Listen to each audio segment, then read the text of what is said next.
After 5 long months, the impeachment farce is over, dead and buried. The latest attempt to delegitimise the 2016 election and the Trump presidency have collapsed.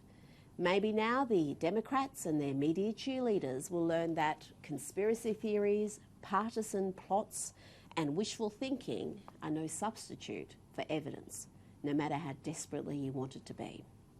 President Donald Trump has been cleared in his impeachment trial, acquitted of abuse of power and obstruction of justice.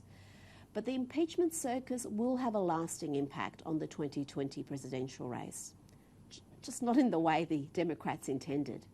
Even the most deluded Democrat would have known ousting Trump was a far-fetched fantasy, but they hoped the impeachment would tarnish his presidency and damage his chances of re-election in November. Precisely the opposite has happened. Trump's odds for re-election have never been better. The Democrats have managed to not only significantly strengthen the president's re-election chances, but they've also wounded their former frontrunner and arguably best chance of beating Trump, Joe Biden.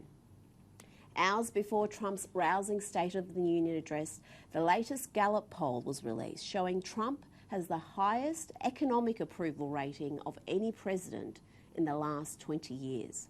63% of Americans approve of the way Trump is handling the economy, and the president was eager to trumpet his administration's economic record at the State of the Union, highlighting the fact that the unemployment rate is at the 50-year low and that the Trump administration has averaged the lowest unemployment rate of any administration in US history. The booming US economy has been particularly good for minorities, with the lowest Black, Asian and Latino unemployment rates ever, plus solid wages growth. And through it all, the Democrats have been on a self-destructive crusade. Nancy Pelosi's petty and obviously pre-planned stunt, ripping a copy of the State of the Union speech, has backfired spectacularly. At some point, senior Democrats need to stop pandering to the far left malcontents within the party, the squad, AOSC, Rashida Tlaib, the DC media bubble, and a Twitter sphere, and start appealing to the American mainstream. That's if they're interested in winning elections.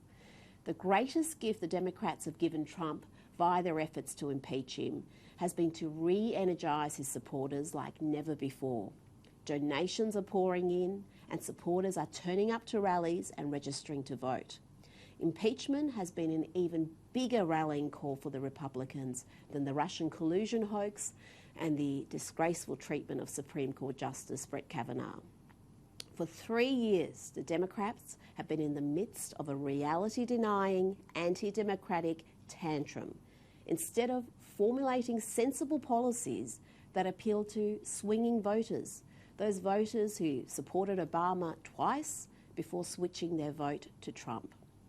It was a grave mistake for the Democrats to use their majority in the House of Representatives to approve the articles of impeachment, and one fears that they have learnt nothing from that partisan exercise. If Trump is re-elected, you can look forward to more manufactured crises, elaborate conspiracy theories, and coup attempts in his second term.